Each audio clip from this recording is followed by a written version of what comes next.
Cuando uno trabaja en un hospital, estamos en riesgo de muchos factores. Principalmente en hospitales es el riesgo biológico. También hay riesgo físico, riesgo químico también. Por ejemplo, las colegas que trabajan en oncología están expuestas a riesgos citotóxicos, químicos. Nosotros, como personal de enfermería asistencial, estamos expuestos a biológico y además físico. ¿Cuántos trabajan años y de repente resultan, me duele aquí, me duele acá? Porque hacemos una mala mecánica corporal y no sabemos cómo manejar nuestro cuerpo a la hora de levantar peso, ¿no? Y también por los años que estamos, ¿no? Pero como le dije, estamos para poder corregirnos, ¿no? Y cambiar. Este es el último, lo paso de tiempo, ¿ya? Es otro videito. Bueno, la bioseguridad, un concepto que encontré que dice, es doctrina de comportamiento encaminada a lograr actitudes y conductas, ¿no? Que disminuyen el riesgo de adquirir infecciones en el medio asistencial. O sea, nosotros como trabajamos en asistencial, debemos de tomar en cuenta bien este concepto. ¿Y qué más debemos tomar en cuenta? Estos 3 principios. Esto me acuerdo que me enseñaron en pregrado y yo no lo tomé mucha importancia. Cuando reacciono en la especialidad digo, eso me enseñaron cuando estaba en tal ciclo. Hasta ahora, pero sigue en el tiempo, se mantiene en el tiempo. ¿Y qué principio es? El primer principio de universalidad. Por ejemplo, si llega un paciente por la emergencia, ingresa por la emergencia, ¿usted sabe el diagnóstico que tiene? No, ¿no es cierto? Hasta que le hagan sus exámenes y todo. Por lo tanto, tenemos que usar este principio de la universalidad, que a todo paciente es potencialmente infectado.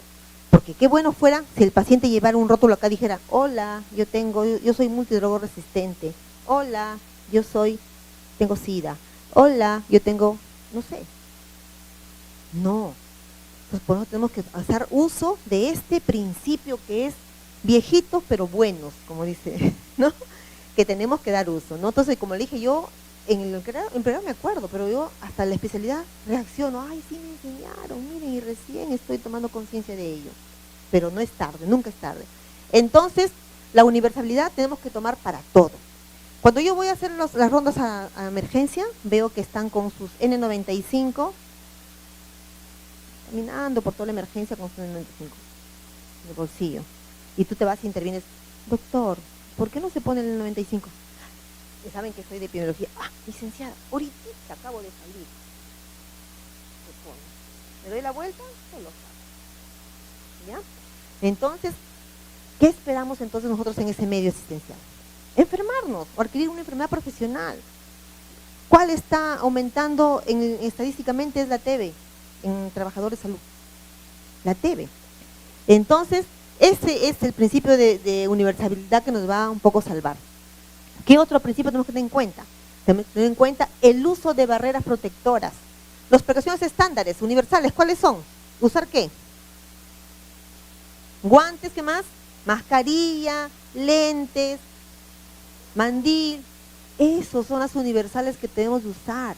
Les cuento, estaba haciendo una ronda en un hospital allá hace como 3 años y veo un grupazo de alumnos ahí, era ginecobstetricia, una señora iba a alumbrar y los chicos estaban así mirando para que el expulsivo sea pues a primera mano, ¿no? Y en eso no estaban con sus lentes y cuando sale el niño y todita la salpicadura a los ojos. Paciente código blanco. ¿Ven? Por no tomar un minuto, hay que tomar una pausa, nosotros como salud, una pausa, un segundo pensar y actuar. Yo tengo un familiar, mi cuñada que es enfermera, que se pinchó también. La pobre hasta ahorita no vive tranquila, a pesar que ya pasó el periodo de ventana, pero igual está con esa idea. Y no trabaja bien. Entonces tenemos que usar nuestras barreras protectoras, hacer uso de nuestras precauciones estándares universales que todos debemos usarlo. Muy allá de conocer el diagnóstico. ¿Ya? ¿Qué más? Los medios de eliminación de residuos sólidos también es otro tema. Que cuando de repente el tacho de punzocortante dice capacidad máxima, 3/4 partes, y yo está lleno y estoy que lo empujo, ¡chac! Accidente punzocortante. ¿Sabemos de qué paciente fue? Yo he visto llorar a enfermeras, a médicos en Almenara cuando yo roté salud ocupacional, con bisturí en sala de operaciones. Por eso, chicos, dense una pausa. Primero piensen, si está muy lleno ese contenedor, pues que lo retiren y lo tapen, usen, ¿no? Y tiene que estar bien rotulado ahí que es con su bioseguridad, no de bioseguridad. Es importantísimo cómo lo eliminamos. Por ejemplo, acá hay un contenedor rojo y un contenedor negro. Lo que yo tengo que eliminar, papel, todo común, al negro, lo pongo en el rojo. Y así al revés. Perjudicamos a nuestro hospital. ¿Por qué? El hospital, este contenedor es rojo, el contenedor rojo que se llena, este contenedor se lo lleva a un residuo final que hay que pagar por kilo para bajar la carga, tratarlos. El hospital no paga poco, por un hospital saca más o menos 1 tonelada, tonelada y media, y el hospital tiene que pagar el tratamiento de ese residuo. Y si nosotros inflamos a ese tacho rojo, le metemos. Pues va a faltar alcohol, va a faltar papel, porque en vez que nos den, va a gastar allí. Nosotros tenemos que, lean la norma técnica 096 de manejo de residuos sólidos hospitalarios. Está muy bonita, hay gráficos ahí para que ustedes vean. Entonces, esos medios de eliminación hay que saber disponerlos. Si es rojo, pues rojo. Si es negro, negro. Y si es amarillo, amarillo. Rojo es básicamente, así ojos cerrados, todo residuo va en el rojo que tenga contacto directo con el paciente. Guantes, mandilón, qué sé yo. Y va al punzocortante, va todo lo que hinca, lo que punza, lo que corta. ¿Ya? Frascos, ampollas, ahí. Ahora, en el amarillo, cuando ustedes tienen frascos de repente de medicamentos que tienen cintillo de metal, pues pida usted una bolsa amarilla porque es un residuo especial. ¿Ya? No sé si su hospital tenga esa, porque siempre hay epidemiología y hay un ambiental, ingeniero o la enfermera que maneja. Entonces, usted pregúntele. Hay una norma 096 que dice que tengo que tener rojo, negro y amarillo. ¿Ya? Y más mi contenedor punzocortantes. Entonces, con estos 3 principios básicos, tenemos que cuidar nuestra salud, cuidarnos para no accidentarnos. El riesgo biológico está en todos los hospitales, el principal, porque también hay riesgo químico y también hay riesgo físico, como le decía, cuando cargamos el peso también, de repente cuando estamos en la UCI y trabajamos encima del hombro, resultamos con hombro doloroso, la columna que me duele el lumbar, pues tenemos todos los riesgos, pero el principal riesgo de salud es el biológico, ¿ya? El biológico. ¿Qué es el riesgo biológico? Son todos aquellos organismos vivos y sustancias derivadas de los mismos presentes en el puesto de trabajo, ¿no? Ahí están las bacterias, los virus, todos con apellidos y nombres, ¿no? Todos están ahí. Entonces, los factores que afectan la exposición del personal son la transmisión aérea, la transmisión por contacto, la transmisión por gotitas, ¿no? Entonces, aumenta con la concentración de partículas infecciosas y el tamaño, también depende del tamaño del inóculo. Si el inóculo es más pequeñito, 5 micras a menos, es una transmisión aérea. Y si el inóculo es un poquito más grande, 5 micras arriba, es una transmisión por gotitas, ¿ya? Y para cada transmisión tiene su mascarilla. Nada que la N95 es mejor, la quirúrgica es menor, no. Las dos son súper buenas y están elaboradas para tal o cual mecanismo de transmisión. La N95 básicamente es aéreo. Y la mascarilla simple de 3 pliegues que le llamamos es para transmisión por gotitas, ¿ya? Entonces, ¿la exposición aumenta con la prevalencia de la enfermedad? Sí, la cantidad de sangre y con el contacto no con instrumentales punzocortantes también. ¿Qué más? Se realiza también por los riesgos, bueno, se da por la manipulación del material contaminado con sangre o otros fluidos corporales, ¿no? En pacientes que tienen hepatitis B, C y VIH. Deficiente disposición y almacenamiento de los residuos sólidos, lo que decíamos, no es de repente el contenedor apropiado.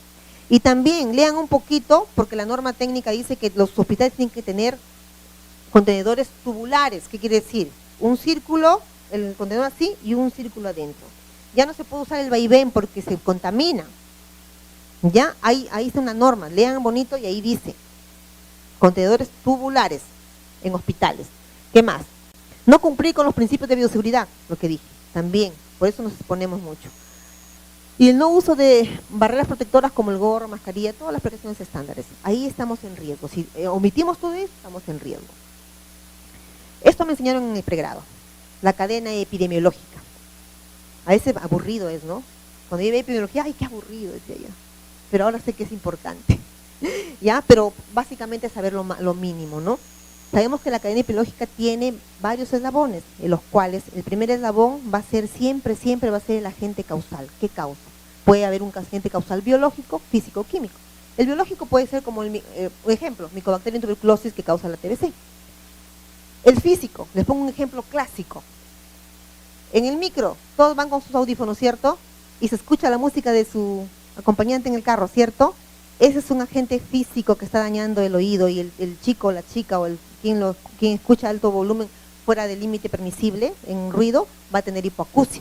El límite permisible en el humano es 85 decibeles. Pasado ese límite es acumulable. Claro que ahorita vamos a escuchar música y mañana te haces sordo. No, eso es acumulable. Es ejemplo de físico. Químico, las colegas que trabajan en oncología, que están en contacto directo con los citotóxicos, también. ¿Ya? Se le cae el cabello, qué sé yo, están con dolores de cabeza, una serie de cosas. Todo eso hay un agente para la primera cadena del eslabón, es de la cadena, es el agente causal. Puede ser físico, químico, biológico. Va a existir un reservorio, que va a ser el mismo paciente quien esté enfermito, ¿no? Y también una puerta de salida. Por ejemplo, el Mycobacterium tuberculosis, ¿por dónde sale? Vías respiratorias, ¿cierto? ¿Qué más? El modo de transmisión puede ser directa o indirecta. Directa porque si un paciente viene con tuberculosis pulmonar, estornuda en mi cara, pues directamente. Y si yo llevo de repente el estetoscopio de un paciente, multiresistentes resistentes a un, qué sé yo, niño, una gestante, lo llevo ahí, lo voy a transmitir indirectamente, ¿ya? Porque ahí se pegan los micobacterios. Va a haber una puerta de entrada también para el huésped susceptible, ¿cierto? Y cuando ya entra el huésped susceptible, se va a desarrollar la enfermedad.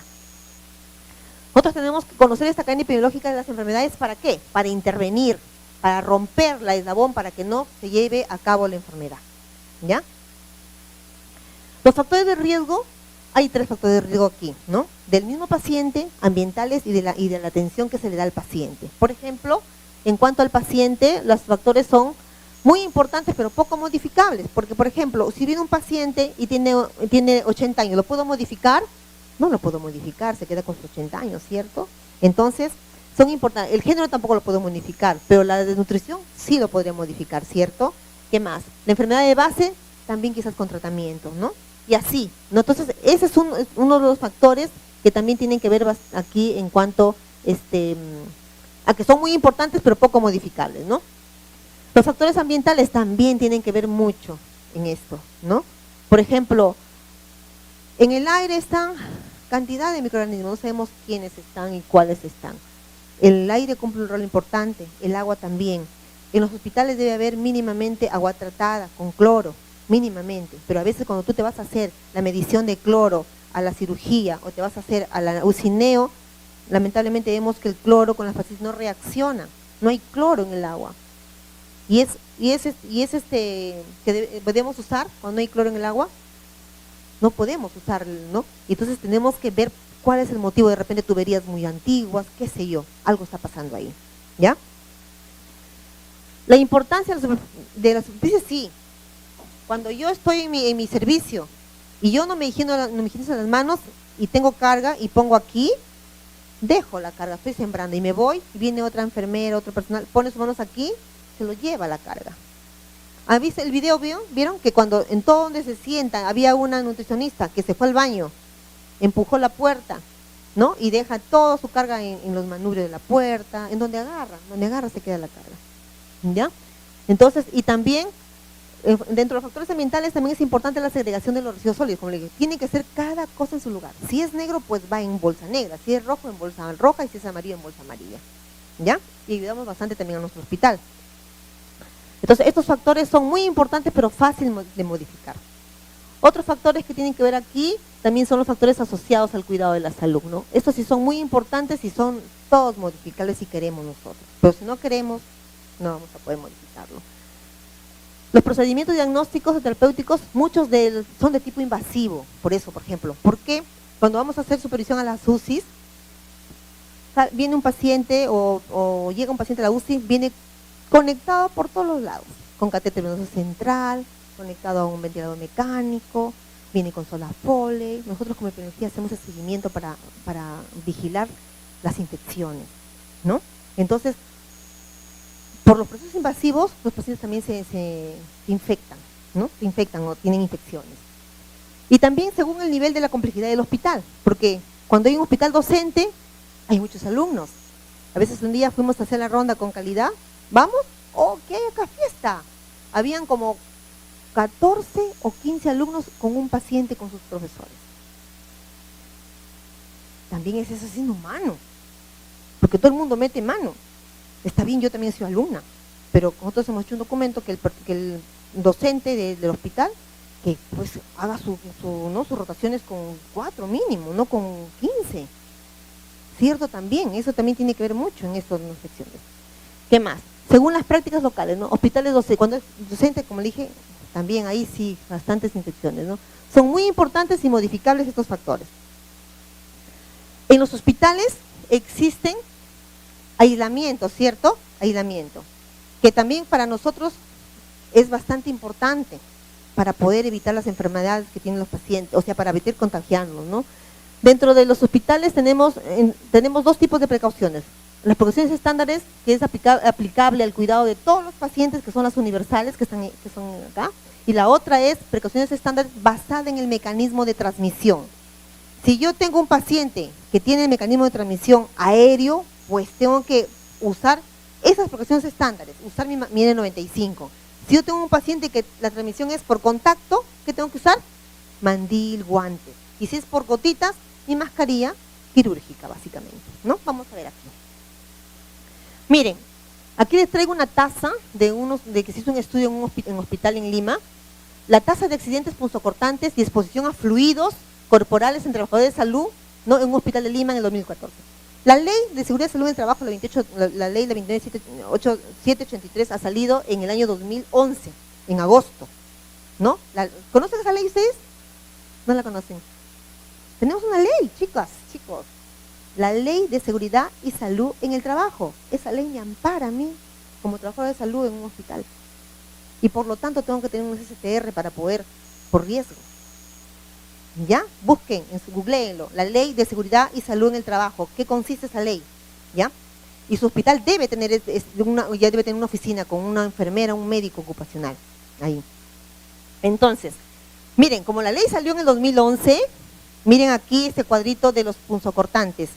Está un poco elevado, ¿cierto? Como la ley ya vino, va bajando, baja, porque ya hay mayor control, ¿no? Mayor control. ¿Qué más? Y la distribución de accidentes punzocortantes, hay exposiciones a fluidos corporales en trabajadores de salud según grupo ocupacional. ¿Quiénes más se accidentan en los hospitales? A ver, ¿quiénes más según este cuadro? Los médicos residentes. Ellos paran todo el día en el hospital, ¿cierto? Entonces salimos y ellos se quedan todavía. Entonces ellos se accidentan más con punzocortantes. ¿Y con qué objeto? Con la aguja. Por eso ahora está prohibido reencapuchar. Cuando usted maneje una aguja, ojos. Tiene que tener 4 ojos, no 2, 4 ojos. ¿Ves lo que hace pensar y qué está haciendo? ¿Ya? Porque ha habido un accidente hace poquito en mi hospital. Viene una técnica y dice, licenciada, vengo a reportar mi accidente. ¿Qué pasó? Le está ayudando a la licenciada a agarrar a un paciente y qué pasa que yo estoy distraída, volteé y la licenciada me pasó el... Ay, le digo, bueno, ¿qué hacer? Porque a veces en un ratito nos descuidamos. Es como un bebé, que tú volteas, el hijo está caído, está en el piso ya, ¿cierto? Así pasa. Entonces, la aguja hipodérmica es el objeto con que más se accidenta en tanto a punzocortantes. ¿Qué más? ¿En dónde nos accidentamos más? ¿En qué servicio? En la emergencia, porque es un servicio mucha demanda hay ahí, ¿cierto? Mucha demanda. Y esta exposición Esta enfermedad, la tuberculosis, ¿no? En pacientes está cada día crece más y más y más. Si nosotros no queremos ser parte de la estadística de su hospital donde trabajan, pues protéjanse en la transmisión aérea con su N95. Y no solamente es ponerse N95 porque me pongo ahí, tengo la N95 acá. Tiene que usted ver si cumple, si está ok puesta. Vamos a ver acá, creo que he traído también algunas cositas, a ver. Ahí está, exposición a riesgo, ¿no? A sangre, básicamente, ahí hay a veces pacientes que tienen hepatitis B, C y SIDA. ¿Cuántos se han vacunado para la hepatitis? Sinceros, 3 dosis. Ya. ¿Los vacunados saben su carga inmunológica? ¿Se han reaccionado? No es simplemente vacunarse, es averiguar si está usted teniendo respuesta. En su hospital le hacen en su laboratorio, o pagan un laboratorio particular, digan, vea mi carga, tengo reacción, tengo carga, no, estoy reaccionando, no. Mi inmunología está bien. Muchos personal de salud que tenemos 0 de inmunología con 3 vacunas. Imagínense. Es importante, la vacuna para la influenza, para la hepatitis y para el tétano. Esas 3 vacunas no deben faltar en cada personal de salud. Tenemos que vacunarlo. Si no lo han hecho, háganlo. Y tienen que esté vigilándose si tienen o no tienen respuesta a la inmunología. Aquí está la famosa transmisión de microorganismos por las diferentes vías. Aérea, la más clásica es el Mycobacterium tuberculosis. Gotitas, y ahí está una serie de nombres y apellidos de los bichos, ¿no? Y por contacto también, ¿no? Pero esta es la más, por eso está con amarillo, subrayado, porque tenemos ahorita estadística de los personal de salud que está enfermándose por eso. Y la transmisión por aire, pues como le decía, son partículas, inóculos de 5 micras abajo, menos de 5 micras, y están en el aire, ¿no? Cuando con un paciente de tuberculosis estornuda, tose, hable, sale su carga y está ahí suspendida en el aire. Tú pasas sin N95 y inhalas. Y si estás con tu carga inmunológica baja, pues tienes que enfermar. Claro, entonces hay que tener mucho cuidado, ¿ya? Y aquí está la epidemiología o la cadena de tuberculosis, que eso lo voy a dejar para que ustedes lo revisen, ¿ya? Eso es importante. Si yo sé que hay un paciente con transmisión aérea, pues me pongo mis precauciones estándar o hago uso de ellas, ¿no? Primero, paso 1 es esto, principal en donde usted se vaya. Si no hace higiene de manos, estamos fritos, porque de ahí va usted a disminuir la carga en sus manos. Porque usted trabaja con sus manos, ¿cierto? Todos trabajamos con nuestras manos. Si usted cumple con eso, los felicito. Y en esa transmisión aérea, pues tenemos que usar la mascarilla N95, porque es para ese tipo de transmisión. Y tenemos que tener la puerta cerrada si que tenemos un paciente con ese tipo de transmisión, ¿ya? ¿Qué más? Tenemos que usar nuestra bata, nuestros guantes y, importante, si el paciente con esa transmisión se va a rayos X, qué sé yo, a otro servicio fuera de su servicio, mínimamente tiene que irse con una mascarilla quirúrgica el paciente, quirúrgica. Y usted tiene la obligación de avisar, colega, está yendo un paciente con tal diagnóstico, tiene transmisión aérea, para que el que esté allá esperándolo también se proteja. ¿Ya? Esas es básicamente las precauciones que tenemos que hacer uso para ese tipo de transmisión. Todos conocemos el respirador, todos conocemos, ¿cierto? Y ese es el más común, que tiene aquí su, vamos a conocerlo, su barra metálica para ajustar la nariz. ¿Qué más tiene? Tiene sus elásticos, ¿no? Ahí están sus dos y su cuerpo, ¿cierto? ¿Sabemos usarlo? Lo recordamos, porque para eso he venido, ¿ya? Para que tengan ustedes protección a los accidentes. La mascarilla es esa. Yo traje una mascarilla, pero parece que se me olvidó en el taxi. Pero bueno, vamos acá a recordarlo, ¿ya? Tiene 2 elásticos, ¿cierto? La mascarilla N95.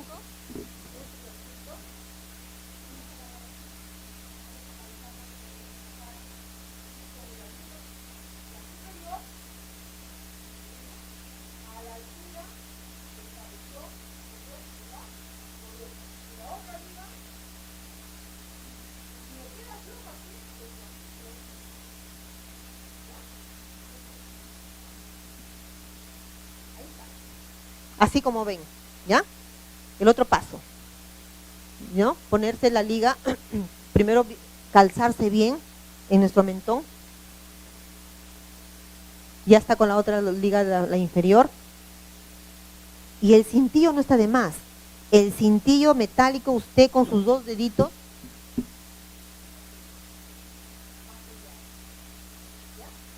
de acuerdo a su anatomía de su nariz. ¿Qué más? ¿Ahí queda? ¿Ya estoy lista para trabajar con una transmisión aérea? Pues no. Tenemos que hacer la prueba del sellado positivo. ¿En qué consiste? En exhalar. ¿Qué es exhalar? Para fuera, ¿cierto? Y si usted siente que no sale aire, usted revisa por acá, ¿no? Profundamente, esa presión se llama presión positiva. Debe ser, ¿no? Sentida, se siente clarito, ¿no? Si hay un escape de aire, entonces no está bien encajada o bien calzado a su cara. Ese es uno. La otra prueba es la prueba del sellado negativo. Ahí es, yo no siento que entra aire frío de afuera para adentro, entonces está bien calzado. Primero, la primera prueba es la positiva. Exhala. Y no tiene que salir nada de aire por acá, por los costados. Y la otra prueba es inhalar, para que no sienta usted el aire frío. Usted va a sentir aire caliente y cuando usted inhala va a sentir aire frío que va a entrar. Si usted no siente nada de eso, está correcto su respirador colocado en su cara. ¿Cierto? Ahí recién usted puede decir, ya voy a trabajar con mi respirador. ¿Cómo lo cuidamos al N95? Cuando yo hago las inducciones a los recién ingresantes al hospital, les digo, ¿les han dado su respirador? Sí, todo me... A ver, abren sus mochilas y lo sacan con 2 doblados. Yo me quedo, ¿qué? Aquí está. Pregunta, ¿servirá ese respirador? No sirve porque tiene un cuerpo que está diseñado aquí con filtros para justamente atrapar a la carga microbiana, atrapar ahí, ¿no? Entonces, si tú lo arruinas, lo doblas en 4 o en 2, eso no te sirve. Vas a ponerte, pero de nada te va a servir. Entonces, ¿y cómo se guarda? Bolsa, caja, plástica, de papel. En una bolsita de papel o envuelto en un papel o en una cajita de cartón, no tupper, nada plástico porque suda, ¿ya? Tiene que ser que tenga poros. Por ejemplo, así, ¿ya? Así se guardará, pero es realidad. No se guarda así. Así se colocará, es realidad. Ella está de más. Creo que es laboratorio, parece, ¿no? Porque no está bien sellado. El microorganismo va a pasearse por ahí como Pedro en su casa, por acá.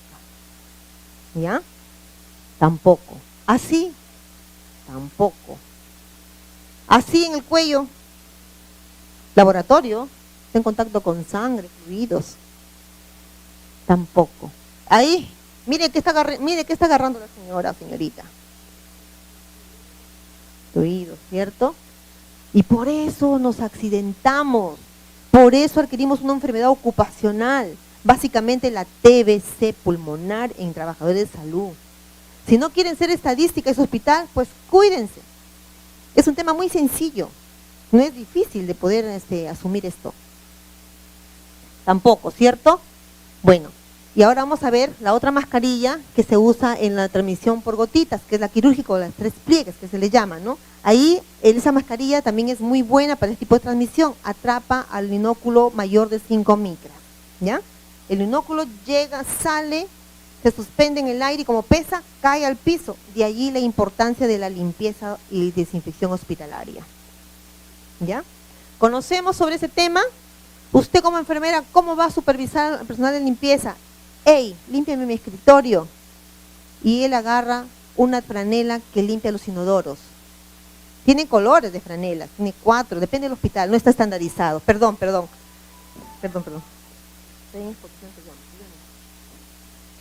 Entonces, el personal de limpieza de su hospital debe estar capacitado para una limpieza hospitalaria. Pero por la experiencia, hay que nosotros capacitarle a ellas. Por eso usted tiene que conocer también, creo que también en ese curso está lo que es la limpieza hospitalaria. Presten mucha atención.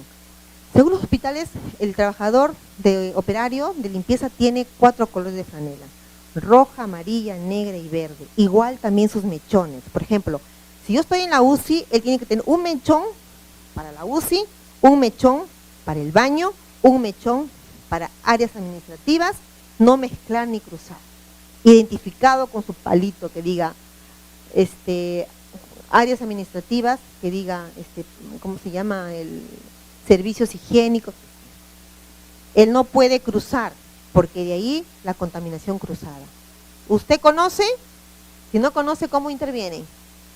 Igual los guantes, también tiene negro, verde, amarillo.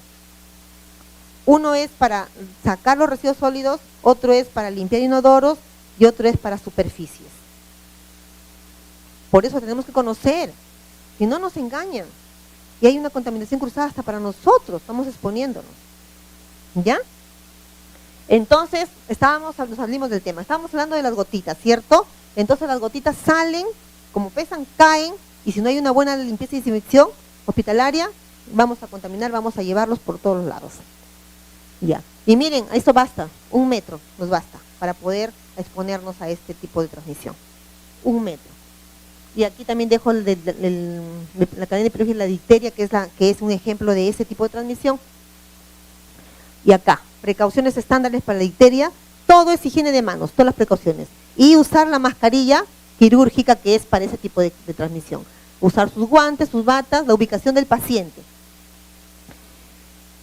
En hospitales, por la estructura, no cumplimos con esa norma. El paciente está bien pegadito, cama, cama, cama, cama. Debe tener entre paciente y paciente una ubicación mínima de 1,80 metros. Ya, 1,5 metros. No cumplimos. No cumplimos. Entonces, el paciente que tiene ese diagnóstico, vuelta resulta con ya sí, ¿cierto?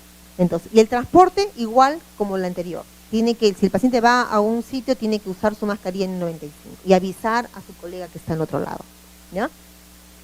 Esa mascarilla es buena también. A veces me dicen, no, esa es mala. Tienes que conocer a qué mecanismo de transmisión estás exponiéndote, si no, tú no vas a identificarlo, ¿ya? Ahí están. Respirador versus mascarillas, que las dos son buenas, ¿no?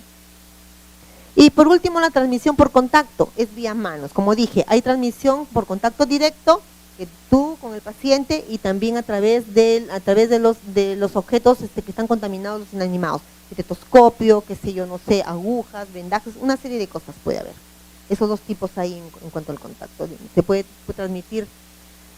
La hepatitis A es la más común en este tipo de transmisión, la hepatitis A. Y las precauciones que vamos a tener es higiene de manos en todo, como les dije, ¿no? Usar guantes, bata, y los equipos sanitarios o médicos tenemos que desinfectarlo, o mínimamente tener, o por lo menos si tenemos la opción, que cada paciente tenga su estetoscopio, para que no cruce el médico con el instrumental que está usando para otro paciente, ¿no? Y la ubicación en esos pacientes es 1 metro, y la ubicación, claro, 1 metro, mantener 1 metro de distancia entre paciente y paciente.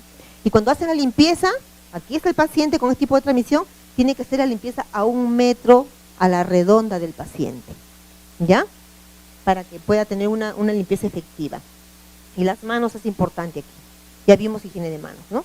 Es importante las manos, la higiene de manos, ¿no? Ahí está, las técnicas que vimos, la estrategia multimodal que se usa en todo, a nivel del mundo.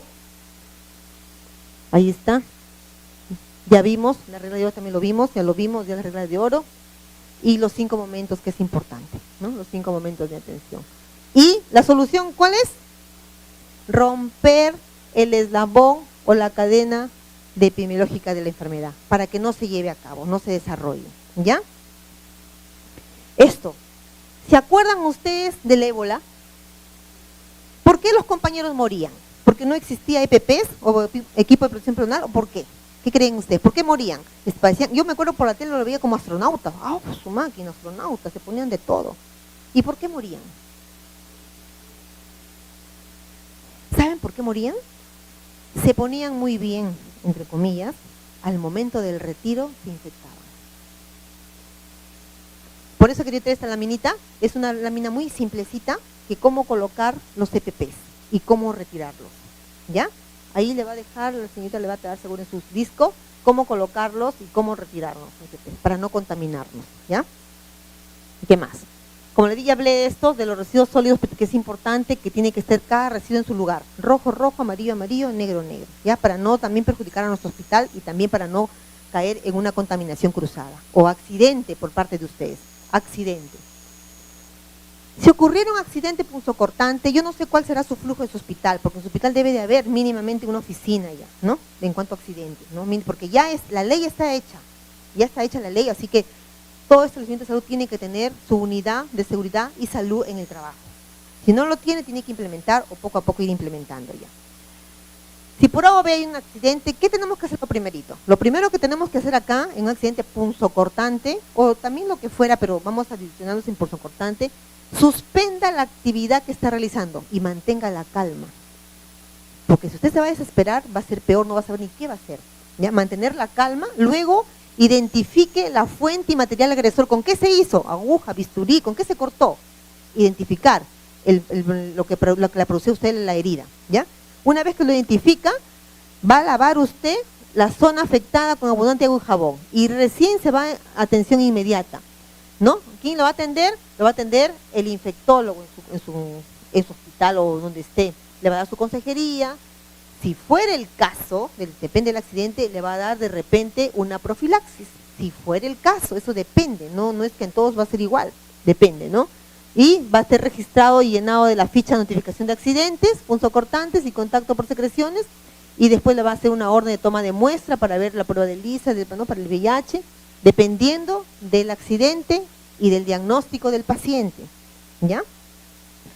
Y bueno, si fuera, hay turnos, ¿no? Generalmente trabajan de día, pero si fuera de noche, de domingo, de feriado, usted tiene que avisar a su jefe de su guardia. El jefe de la guardia tiene que usted darle conocimiento que se accidentó, ¿ya? Y de ahí va a tener ya, no sé, depende, va a seguir el flujo de su hospital, ¿no? Y va a ir de repente al seguro, qué sé yo, porque nosotros como personal de salud tenemos que tener nuestro SCTR, un seguro de alto riesgo, ¿ya? Y bueno, eso sería todo con respecto a este tema. ¿Alguna pregunta? Creo que he volado rápido porque me dijeron rapidito que van a almorzar ya.